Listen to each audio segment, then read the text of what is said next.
and explain to you the subject to the best of my ability.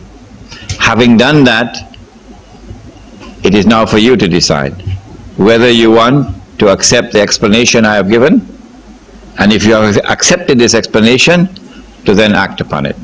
All right? I have done my job. 1, 2, 3. Yes?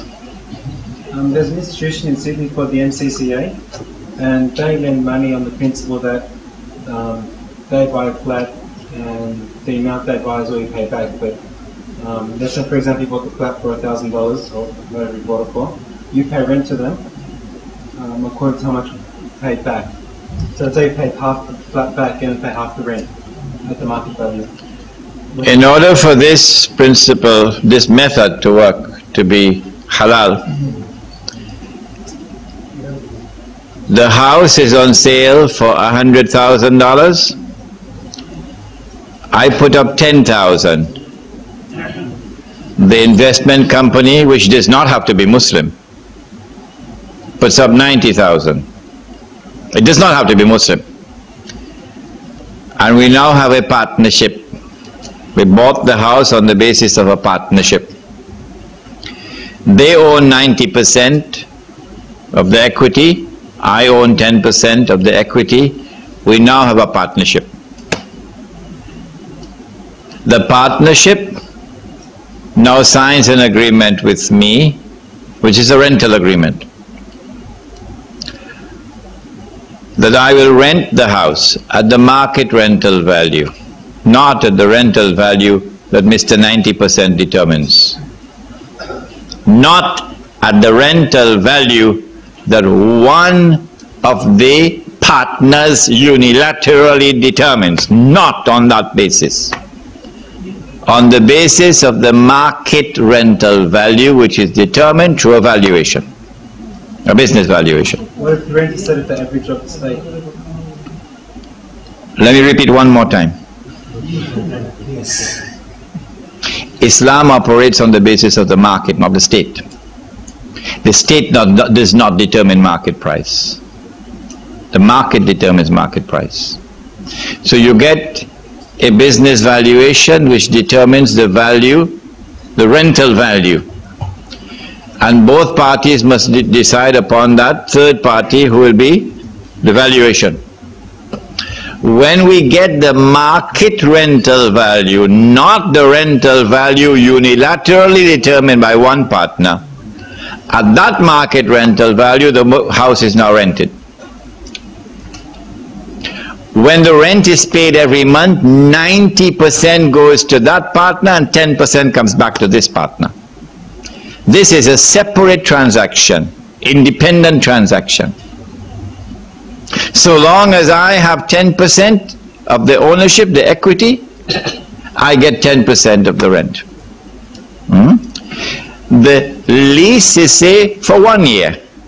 At the end of 1 year, we have another market valuation to determine whether the rental value should remain the same or go up or go down.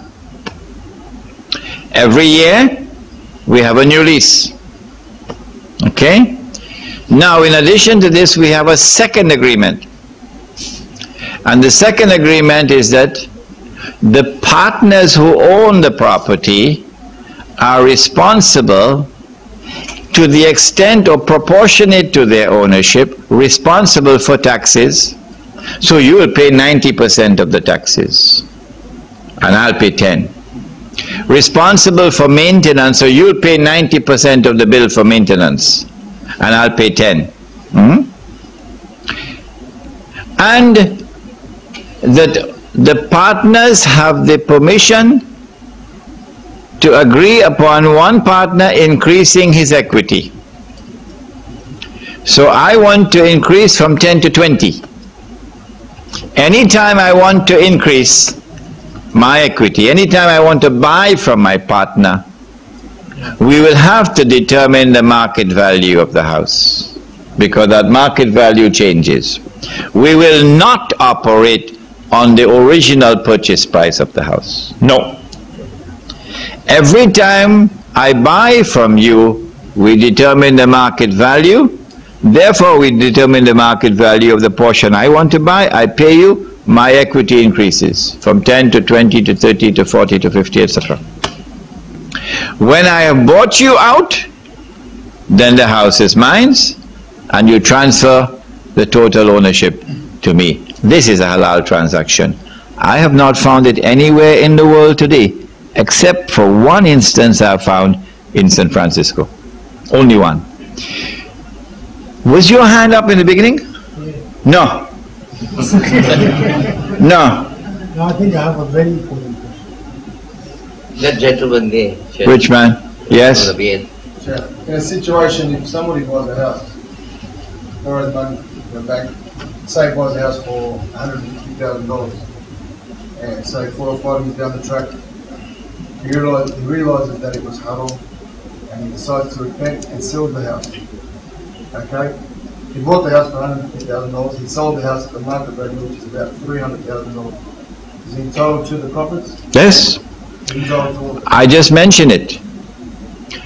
فَمَنْ جَاءَهُ مَوْعِظَةٌ مِّن رَبِّهِ فَانْتَهَى فَلَهُ مَا سَلَفَ وَأَمْرُهُ إِلَى اللَّهِ.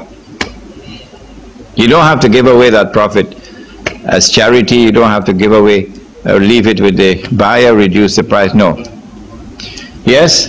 I just want to know the charges. Is that riba too? Because like you send money overseas, they put the charges that too. So is that riba? If money is being transported, then the person who receives it is not using that money, it's just in a bag. He has no access to that money. And he's just taking the money from one place to another. Why should he do that free of charge? Why should he do that free of charge? He's taking his time, he has to use his horse, his Toyota Camry.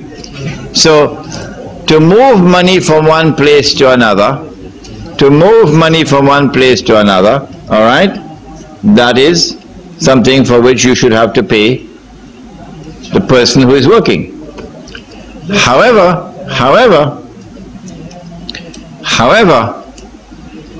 what we have today is not the movement of money, but the movement of paper and the movement of electronic money.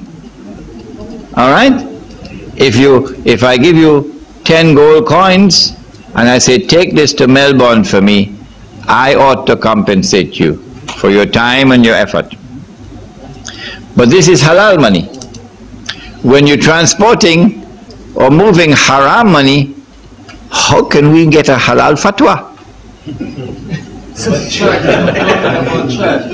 No, the money is haram. You pay your zakat. And you took paper money to pay your zakat. The paper money is haram. I want to know what kind of mathematical formula I have to use to get haram to deliver halal. Beyond me, I never studied that chapter in mathematics. This is haram. How can halal emerge from haram? All right? Can we ask last two questions and then? I think the Sheikh raised Yes. is a disturbing and important one. The Sheikh has not raised the point. The Sheikh has deferred with me. I know he. All right, here we are. That's his right to do that. But it looks like a lot of Muslims have this problem. They argue that just because they're Muslims, why should they be poor? Why should they own a house? But this is only because simply you should not contract any haram thing. But I think you should respond to him. I think that's right. Next one. Last question. Thanks, Sheikh, giving me the opportunity to answer this question. My question is basically on that the slavery system existed in Islamic society.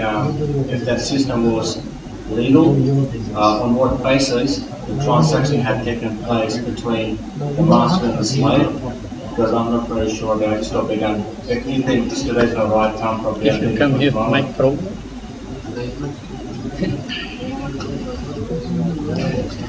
Islam did not institute slavery. Islam responded to slavery with reciprocity. Because we responded to slavery with reciprocity, there was buying and selling of slaves. That was a halal transaction, not an illegal transaction. Once it's a halal transaction, there is no riba there unless there is deception. Once the enemy stops enslaving our people in warfare, we reciprocate. We would not enslave unless Allah commands enslavement, because Allah has done that. Allah has ordered the people to be enslaved. So long as the enemy does not enslave our prisoners of war, we will not enslave their prisoners of war. There is no other means through which people can be enslaved. Alright? رَبَّنَا تَقَبَّلْ مِنَّا إِنَّكَ أَنْتَ السَّمِيعُ الْعَلِيمُ وَتُبْ عَلَيْنَا يَا مَوْلَانَا إِنَّكَ أَنْتَ التَّوَّابُ الرَّحِيمُ بِرَحْمَتِكَ يَا أَرْحَمَ الرَّاحِمِينَ آمين يا رب العالمين. يا بيت القدس لنا أمل ستعود